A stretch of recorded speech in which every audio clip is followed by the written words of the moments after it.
Siyadun tifne hadako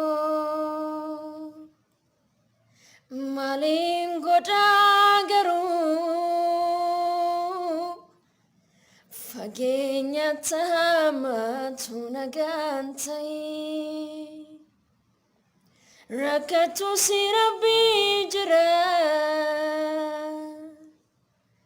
beloftu sobsitai Ani mujanki nagada hada kona yadini bifajolu maketi nagudi sudan fite Ascolto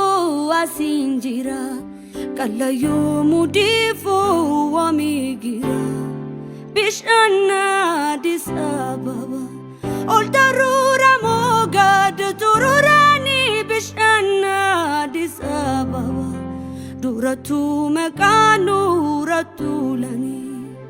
Oltarura mogad tururani Kotuti nadungadu Duratu mekanu ratulani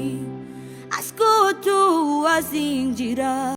Arisia salawa laganjira Shamarran Oromoo sanyiko bishaan caalaan na barbaachista gammachuun qabtee gaadditee onneen koo booree onnee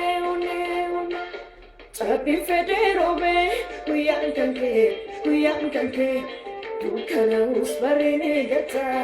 kootis kaa gaddi kee oromtiti jajjabeetoo keessa.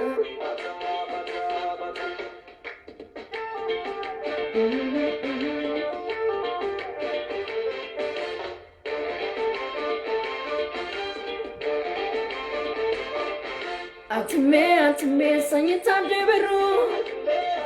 Abba Afrikanota Ibsitu jalala Enyu sikitata Ungangu tamteta Malato nagaya Janata dunya Aka Oromia Sifan kate, sifan sif jirate, sifan doa adani ba nugong kuma jalanuma simo sisa Shamarran Oromoo sanyiko bishaan caalaan na barbaachista